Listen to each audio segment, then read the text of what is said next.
that little child with no father, for that man that doesn't have. That's a good question. What are the books about?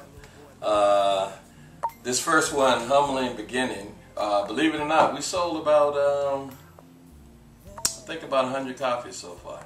Different places we gone through mail order. It actually speaks about my humble beginning coming from Suffolk, Virginia as a young fellow.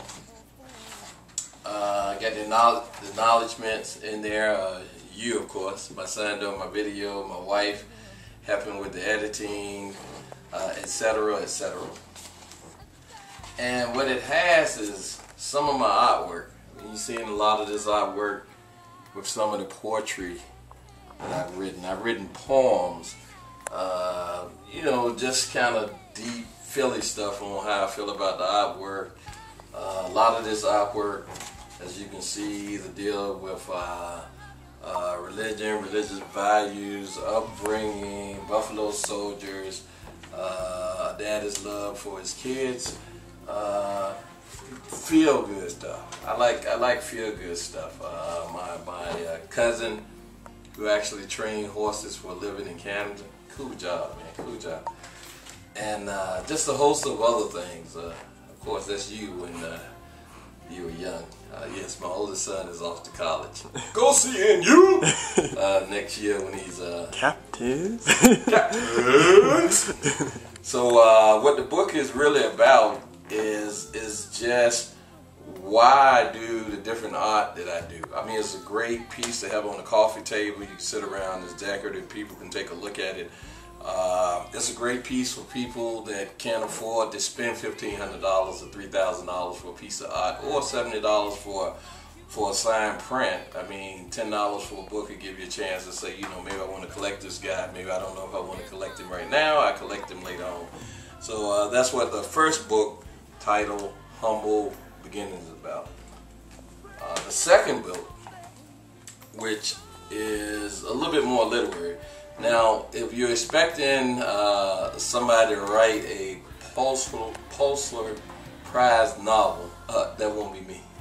Okay, I'm simple. I get to the point. I'm telling the story. Okay, I try to find out. I got a protagonist, an antagonist, subject matter. You know, stuff like this. What this particular book is about on the cover is just beyond the horizon. Just beyond the horizon. The reason I came to this title was because when most people give up, most people decide not to pursue their dreams, most people hit a bump in the road and they want to quit. Had they just persevered just a little bit longer, the goals they wanted to meet was just beyond the horizon. This book in particular is about 3 African American students.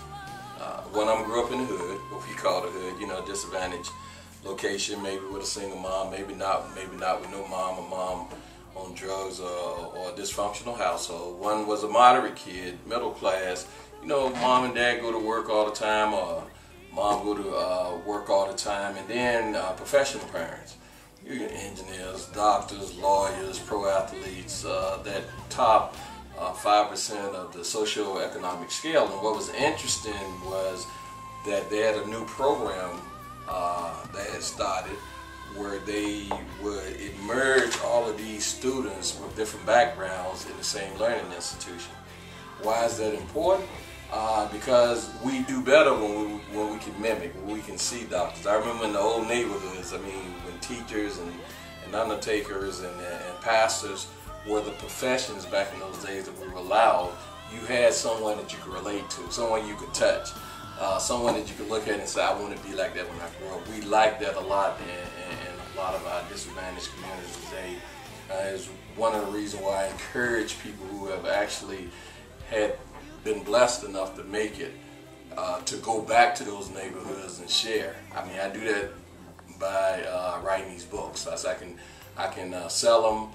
50% of the proceeds goes towards an organization. Now, guess how many people have actually asked me to come mentor little kids in some neighborhoods? I mean, whether it's DC, Virginia, Suffolk, where I come from, it doesn't make a difference. White, pink, black, red. How many? 0. Exactly. So a lot of time it's just trying to get the community behind taking advantage of resources that we have.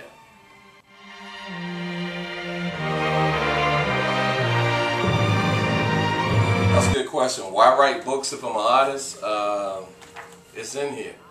A lot of times, a lot of information in books. I incorporate art with my books because most people like art, and hopefully they read, look at the art, and they like the creativity, and it encourages them to turn the next page.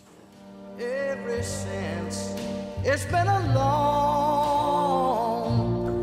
Yeah, in new books, yes, I'm actually coming out with a sequel to Humble Beginnings. Of course, I give it another title. With probably 13 or 14 new poems and artworks. And I'm actually going to come out with another book. It may be a little bit bigger than this. I'm going to try my hand at illustrating in a cartoon form. It's going to talk about molestation, you know, young boys, young girls, teenagers getting raped, you know, find themselves in situations where they're taken advantage of, and how it affects them, and some of the avenues they can take a look at. But I know. Yeah, my last and final general comment is this. Black folk, all folk, American folk, but particularly I'm dealing with African American, need to go back to the basics. We need to get back to the basics. Church, giving, helping each other, community. Community is when everybody comes together, self-owned businesses. And I would like to see us to stop focusing on what happened 300, 500, 600 years ago. I've heard that story before. I'm 51, somebody told it me, I told somebody else. It's great to know your history. Let's focus on the positive thing that people did that allowed us to come here. And we got an African American president, and I'm sure he knows about that story too. Let's not focus on the things that kept us from achieving. Let's focus on the things that will help us achieve. And I say, brother, help me please.